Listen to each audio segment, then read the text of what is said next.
Gracia, misericordia y paz sean a vosotros, de Dios nuestro Padre, de nuestro Señor Jesucristo. Amén. Soy el pastor David Warner de la Iglesia Evangélica Luterana Española y es mi privilegio de ofreceros un sermón para el quinto domingo en la Cuaresma que se llama Júdica.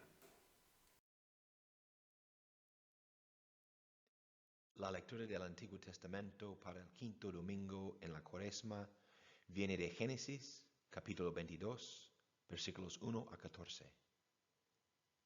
Aconteció después de estas cosas que probó Dios a Abraham y le dijo, Abraham. Y él respondió, heme aquí. Y dijo, toma ahora tu hijo, tu único Isaac, a quien amas, y vete a tierra de Moria, y ofrécelo allí en holocausto sobre uno de los montes que yo te diré. Y Abraham se levantó muy de mañana, y enalbardó su asno, y tomó consigo 2 siervos suyos, y a Isaac su hijo, y cortó leña para el holocausto, y se levantó, y fue al lugar que Dios le dijo. Al tercer día alzó Abraham sus ojos y vio el lugar de lejos. Entonces dijo Abraham a sus siervos, esperad aquí con el asno, y yo y el muchacho iremos allá, hasta allí y adoraremos, y volveremos a vosotros. Y tomó Abraham la leña del holocausto, y la puso sobre Isaac su hijo, y él tomó en su mano el fuego y el cuchillo, y fueron ambos juntos. Entonces habló Isaac a Abraham su padre, y dijo, Padre mío. Y él respondió, heme aquí, mi hijo. Y él dijo, he aquí el fuego y la leña, mas ¿dónde está el cordero para el holocausto?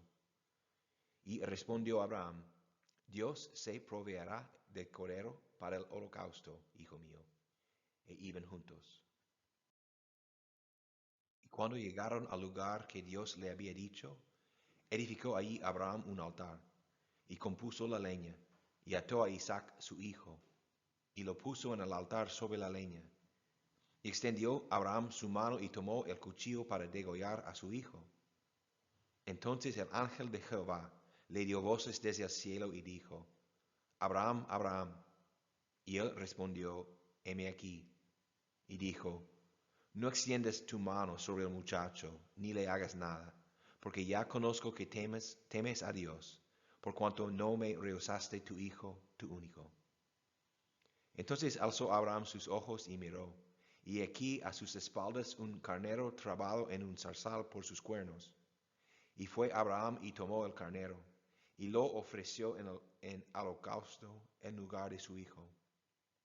Y llamó Abraham el nombre de aquel lugar, Jehová proveerá. Por tanto se dice hoy, en el monte de Jehová será provisto.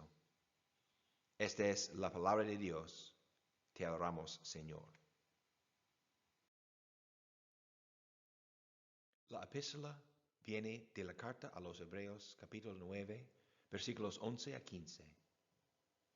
Pero estando ya presente Cristo, sumo sacerdote de los bienes venideros, por el más amplio y más perfecto tabernáculo, no hecho de manos, es decir, no de esta creación, y no por sangre de machos cabríos ni de becerros, sino por su propia sangre, entró una vez para siempre en el lugar santísimo, habiendo obtenido eterna redención. Porque si la sangre de toros y los machos cabríos y las cenizas de la becerra rociadas a los inmundos santifican para la purificación de la carne, cuanto más la sangre de Cristo, el cual mediante el Espíritu Eterno se ofreció a sí mismo sin mancha a Dios, limpiará vuestras conciencias de obras muertas para que sirváis al Dios vivo. Así que, por eso es mediador de un nuevo pacto, para que interviniendo muerte para la remisión de las transgresiones que había bajo el primer pacto, los llamados reciban la promesa de la herencia eterna. Esta es la palabra de Dios. Demos gracias al Señor. El Santo Evangelio según San Juan, capítulo 8, versículos 46 a 59. Jesús les dijo, ¿quién de vosotros me redarguye de pecado? Pues si digo la verdad, ¿por qué vosotros no me creéis? El que es de Dios, las palabras de Dios oye. Por esto no las oís vosotros, porque no sois de Dios. Respondieron entonces los judíos y le dijeron, ¿no decimos bien nosotros que tú eres samaritano y que tienes demonio? Respondió Jesús, yo no tengo demonio, antes honro a mi Padre, y vosotros me deshonráis. Pero yo no busco mi gloria. Hay quien la busca y juzga. De cierto os digo, que el que guarda mi palabra nunca verá muerte. Entonces los judíos le dijeron, ahora conocemos que tienes demonio. Abraham murió y los profetas, y tú dices, el que guarda mi palabra nunca sufrirá muerte. ¿Eres tú acaso mayor que nuestro padre Abraham, el cual murió? Y los profetas murieron. ¿Qué te haces a ti mismo? Respondió Jesús, si yo me glorifico a mí mismo, mi gloria nada es. Mi Padre es el que me glorifica, el que vosotros decís que es vuestro Dios. Pero vosotros no le conocéis, mas yo le conozco. Y si dijere que no le conozco, sería mentiroso como vosotros, pero le conozco y guardo su palabra. Abraham, vuestro padre, se gozó de que había de ver mi día, y lo vio y se gozó. Entonces le dijeron los judíos, aún no tienes 50 años, ¿y has visto a Abraham? Jesús les dijo, de cierto os digo, antes que Abraham fuese, yo soy. Tomaron entonces piedras para arrojárselas, pero Jesús se escondió y salió del templo, y atravesando por en medio de ellos, se fue. Este es el Evangelio del Señor. Alabanzas a ti, oh Cristo. En el nombre de Jesús. Amén. Amén, amén, os digo que este Jesús debe morir. El que es de Dios, las palabras de Dios oye. Y en el texto de la palabra que tenemos hoy hay varias voces insistiendo que Jesús debe morir. Es crucial. Este Jesús debe morir. ¿Qué tipo de palabra es esto? Vamos a ver. Pero primero deberíamos admitir que el escuchar otra vez la historia del casi sacrificio de Isaac nos puso inquietos. ¿Debe morir el hijo de promesa? ¿El único hijo de Abraham y Sara? Todos respiramos un suspiro de alivio al oír que finalmente el sacrificio de Isaac no fuera necesario. Nos damos cuenta desde esta historia que ser un creyente en el Señor Dios, un hijo de Abraham por la fe, puede ser una tarea muy difícil. Pero al final, la sangre de Isaac no hubiera tenido más valor que la de un toro o de un macho cabrío.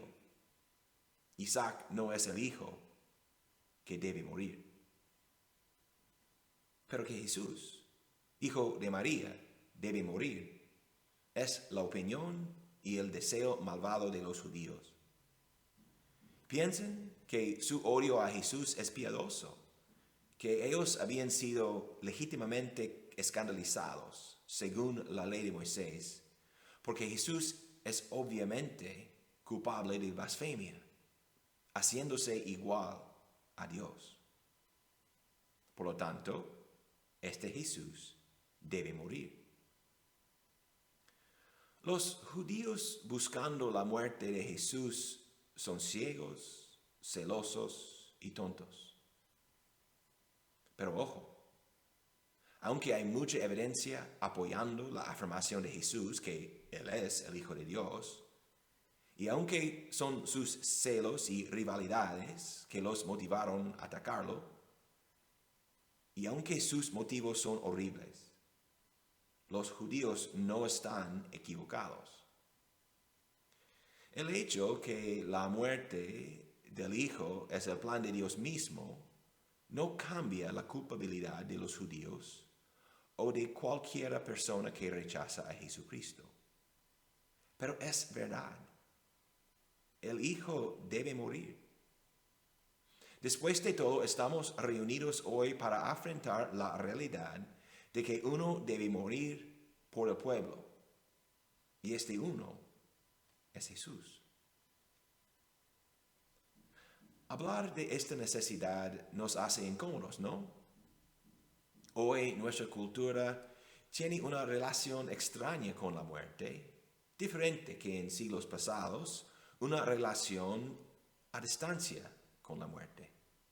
Una perspectiva que hoy en día está sufriendo choques por la pandemia del COVID-19. No en cada lugar del mundo, ciertamente, pero en cualquier lugar donde la economía y la estabilidad nos permiten, intentamos esconder la muerte para poder fingir que no sea un problema importante. Cada vez más, ponemos los ancianos en casas apartes, instituciones que los sirven bastante bien, pero que también dejan que los hijos y nietos no vean de cerca el acercamiento de la muerte. Muchos españoles sirven fielmente a sus abuelos y padres mayores, pero no todos. Y aun cuando los hijos y nietos sean fieles, si la abuela no vive en el piso familiar hasta el fin de su vida, la muerte está al menos un poco escondida. También, alabanzas al Señor, vivimos en un mundo más seguro que nunca. Son más seguros el parto y la infancia. La medicina es una maravilla. Hoy los sistemas están al punto de colapso, es verdad. Pero esto es precisamente porque tenemos la expectativa que en el hospital ellos van a curarnos. También los coches y trenes no matan a tantos como en el pasado. Hay muchas otras mejoras similares y el resultado de aquellos es que la muerte, en vez de ser un compañero constante y una amenaza a todos, es para muchos una tristeza ocasional e infrecuente. Por lo tanto, no es algo de que pensamos mucho. Sin duda debemos decir que estas mejoras de vida son bendiciones de Dios. Pero al mismo tiempo nos dejan mal preparados para afrontar a la muerte cuando viene, individualmente a nuestra familia, o especialmente cuando viene en masa, amenazando a todos, como ahora. Nuestra oración ferviente por el mundo es que el impacto del coronavirus sea minimizado, que no muchos más tienen que morir y que pronto la economía pueda arrancar de nuevo. Pero al mismo tiempo, y aún más, estoy orando que este recordatorio de la fragilidad de nuestra vida mueva a muchos de oír de nuevo las palabras de Dios. Por lo tanto, nosotros cristianos deberían estar preparados de ayudar para que nuestros vecinos puedan entender la palabra. Porque es cierto que las palabras de Jesús sobre la muerte no son fáciles de comprender. De cierto os digo que el que guarda mi palabra nunca verá muerte. Más tarde Jesús dirá, el que cree en mí, aunque esté muerto, vivirá. Y todo aquel que vive y cree en mí no morirá eternamente. ¿Qué quiere decir esto? Los cristianos mueren, como todos los demás. Entonces, ¿está Jesús exagerando o equivocado o es loco? Ninguno de estos. ¿Cómo Juan explicará en su Apocalipsis Jesús está hablando de dos muertes distintas. La primera muerte, la que pudiéramos llamar la muerte menor, y la segunda muerte, la mayor. La primera muerte es la muerte física, cuando los pulmones y el corazón paran y el alma está separado del cuerpo.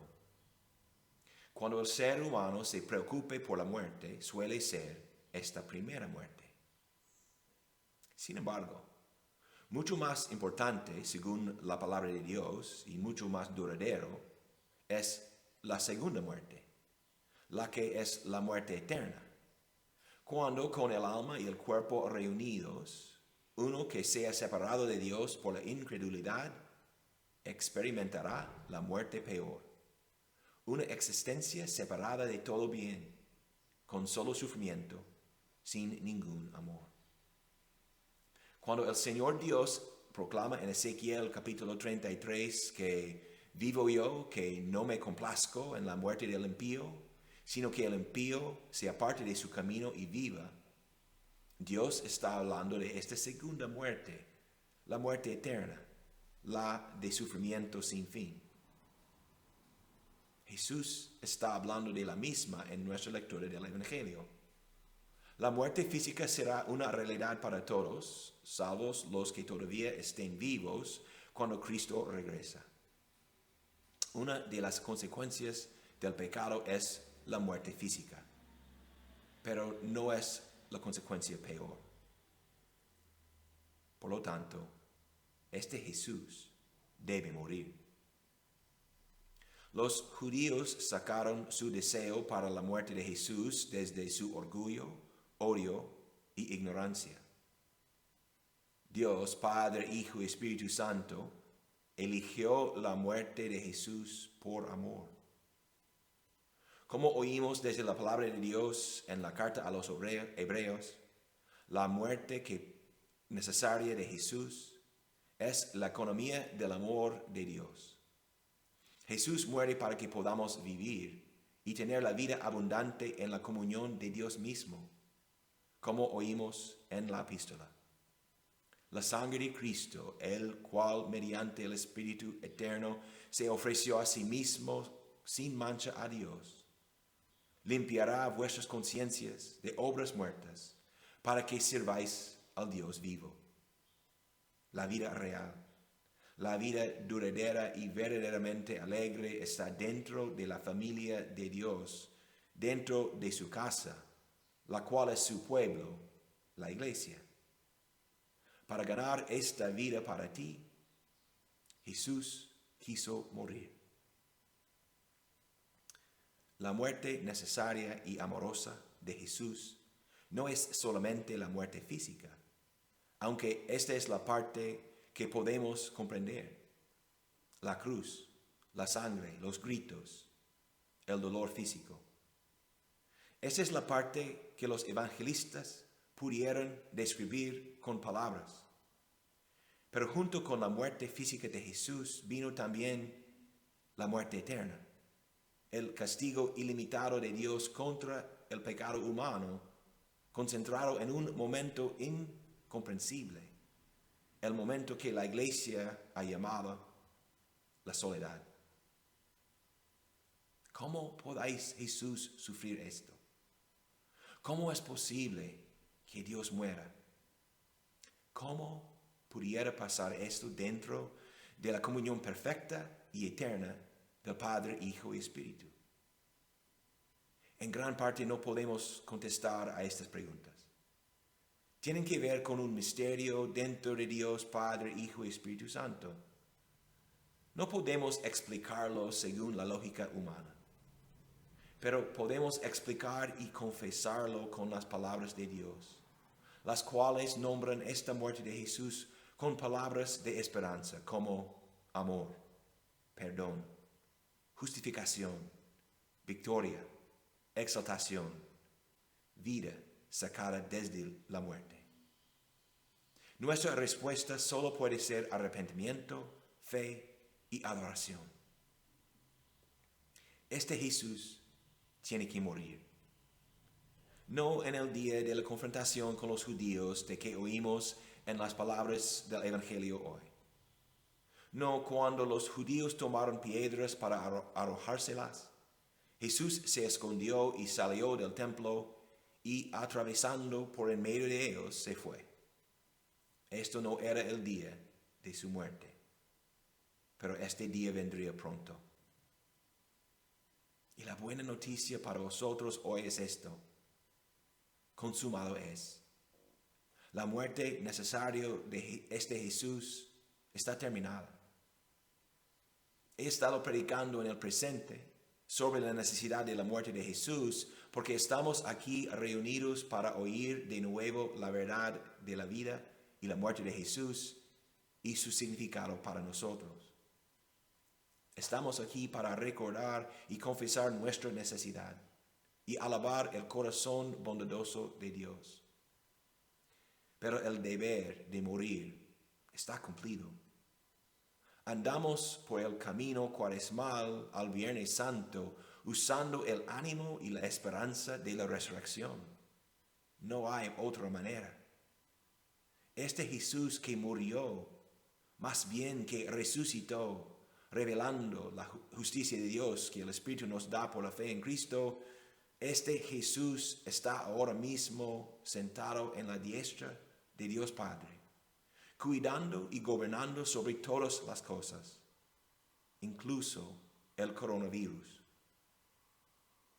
Este Jesús, muerto, crucificado, pero ahora resucitado y ascendido en gloria, ha conquistado a la muerte, la primera y la segunda, para nosotros.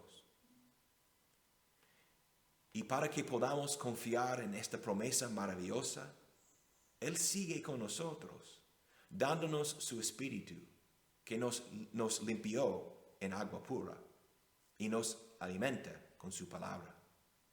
Cristo Jesús aún nos alimenta con su propio cuerpo y sangre, dado y derramada por el perdón de todos nuestros pecados. Todo lo que hacemos como iglesia, en persona, ojalá pronto en persona otra vez, o a la distancia, se hace para otorgarnos la nueva vida de Cristo, que nos envuelve en la comunión de Dios Padre, Hijo y Espíritu Santo, el Dios que ha hecho todo lo necesario para darnos vida. Cree en la muerte de Jesús y vive. Amén.